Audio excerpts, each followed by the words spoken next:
Siya po yung namigay, sir? So, ikaw ang nanood ng video, ikaw nag-evaluate, ako pa magsasabi sa iyo kung ano laman ng video. Akala ko ba, tinignan nyo ng mabuti yung video? Bakit hindi mo alam yung laman ng video? You stated this already, but just for the record, you viewed the whole video, right? The whole 2-hour video. The November 23, Yes. Sir. Yes. Yeah, isang beses, sir. Isang beses lang. Yes, sir. Okay. And how many times there has the Vice President made admissions against her interest? No, sir. Ang tinutukoy ko pong admissions against interest doon sa November 26, sir. No, sabi mo yung November 23 din na ayaw ng defense gamitin contracted. So yung kinausap is also an admission against her interest, di ba? Di, sir. Ang sinasabi ko pong admissions against interest, yung November 26 video po, sir. Na sinasabi niyang totoo yun at hindi niya Yes, sinasabi. sir. Okay. Opo. So, doon sa November 23, may nakita ka doon na admissions against interest. Insofar as I'm concerned, na nireiterate niya. Hindi, not reiterate. Siguro, para malinaw, in your mind, or as a lawyer or as an NBI agent, what is an admission against interest? Yun nga po, yung ini-explain ko po kanina. Ito po yung isang bagay na ginawa ng isang tao na... Hindi ginawa, sinabi. Sinabi Kasi ng, it's admission eh. sinabi ng isang tao na ikakasira niya, but then instead of denying na sinabi niya yon, inadmit pa niya ito, nireiterate Okay, niya. very clear yon.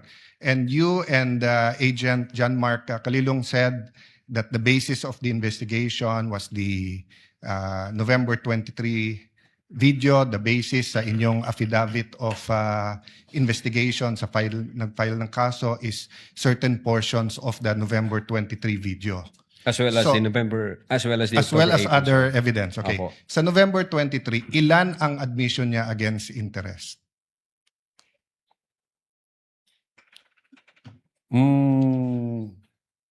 Ang sinasabi ko pong admission against interest, This yung is a new November question. 26. This is a new question. If you evaluated well the November 23 video,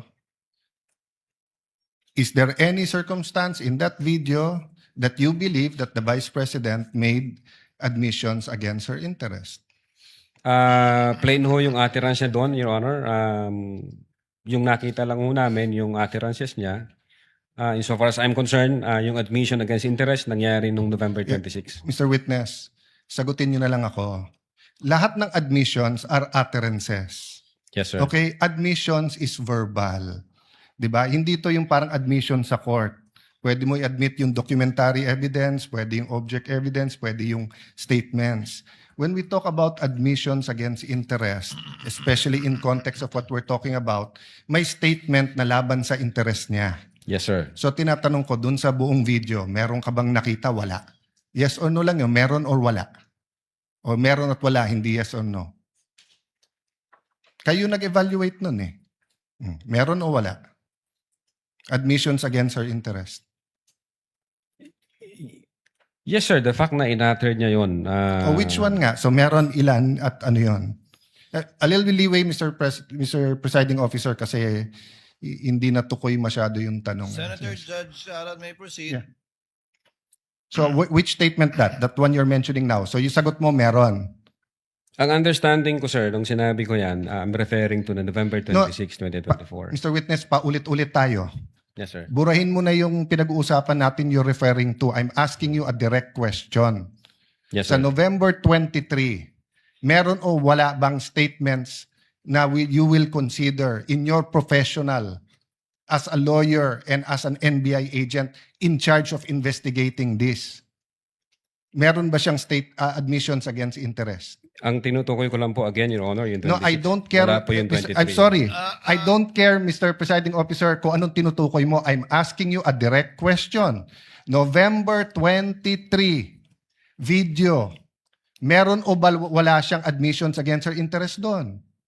Attorney Lotok, yes, no, I do not know, I do not remember. We're referring to November 23, not 26. Yeah. I do not know, sir. Ang Oh, you do not know. ang nire-refer ko na Yeah, don't tell me admission- na. So you do not know. Okay. When she said, kung papatayin ako, may kausap na ako, patayin niyo yung tatlo. Is that an admission against interest? Yes or no? based on that utterance, sir, yes, I think so. Yes. O kakasabi mo lang kanina, I don't know. Ngayon, yes. O ano pa? Ano pa sa video na yon na admission against interest? Meron o wala? Or I don't know? Yung utterances na yun, sir, Sir, bukod nga doon. to me, sir, yung utterances na yun, that's admission against Sir, interest. klaro na yon. Tinanong ka na ng presiding officer, sagot mo, I don't know. Tinanong kita ng diretso na sa video, biglang you know, biglang sasabihin mo na yun utterance na yon. So ang tanong ko na ngayon, bukod doon, aside from that, Sir, ulitin ko po yung sagot ko.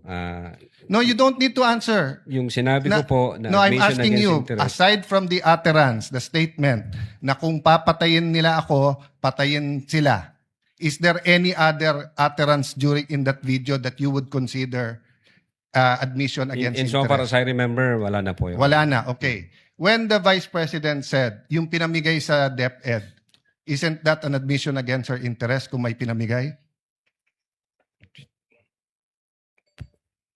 Siya po yung namigay, sir. So, ikaw ang nanood ng video, ikaw nag-evaluate, ako pa magsasabi sa iyo kung ano laman ng video.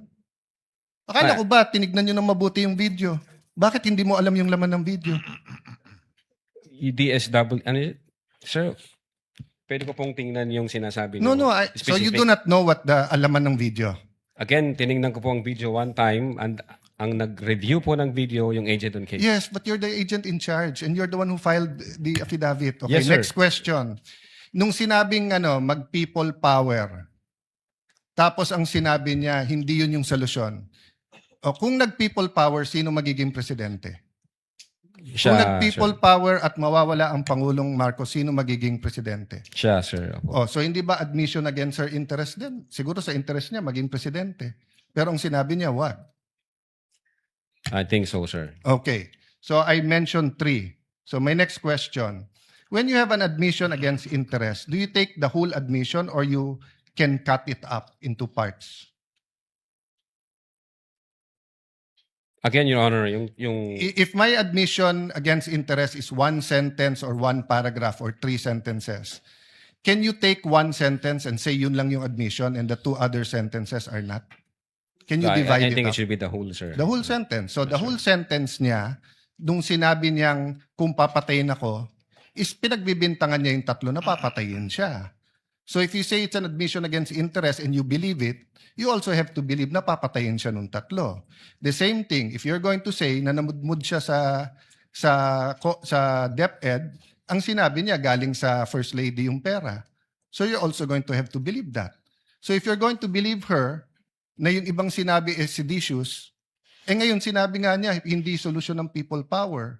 So as the evaluator, bakit hindi consistent yung evaluation niyo nung video? No, I think yung in so far as people power is concerned, I think sinabi niya yata na, yes ma'am, natutuwa ako dun sa ginagawa niyo. Hindi. You know. Pwede ko pong ulitin. Your Let Honor. the record speak for itself. It's on Yes, Your page 26. Same paragraph nung sinabi niyang papatayan, no? But having said that, last question, no? Bakit sa cybercrime ni-refer? Ba't hindi sa anti-terrorism or sinabi mo meron Intel Group? Bakit sa cybercrime? Your Honor, my cyber aspect po kasi yung violation. Okay. What are the aspects of the alleged threat? One is the cybercrime grave threat. The other one is a possible assassination threat, right? No, Your Honor, yung sinasabi kong my cyber aspect, the utterances was made through Through cyber. And the utterance, in accordance with you, constitute grave threat. yes, sir. But if she meant it, and if it is true, and if it is accurate, it's also an assassination plot, isn't it? Kung totoo yung utterance niya, napapapatay kita, may kausap na ako, hindi ba assassination plot yun? Maybe, sir, yes. No, hindi maybe. NBI kayo nag-aano eh. May nagsabi sa presidente, papatayin kita. How much plain can that be as an assassination plot? That's why, sir, may validation process. That's sir, why may validation. Kaya yun yung tanong ko. Ano ba mas mabigat, yung assassination plot o yung cyber aspect? No, Your Honor. Under No, the- diretso yung tanong. Hindi no. Anong mas mabigat? It's a direct question. If you were NBI director now or whatever, you were PNP chief, dalawang iniimbestigahan mo, yung cyber aspect na pwedeng cyber libel, pwedeng grave threat, at yung assassination plot, ano mas mabigat sa dalawa? Ano yung prioritize mo? Your Honor, yung cyber aspect, based on the law, mag-a-add siya ng 1 degree higher doon sa... So, magdidebate tayo kung anong higher, papabayaan mong mapatay ang presidente. Kindly wind up, Senator Yes, Judge. I'm winding up. The point I want to make, Mr. President, is whether I was the PSC, the Executive Secretary, NBI, or an ordinary citizen, my first concern is wag mapatay ang presidente.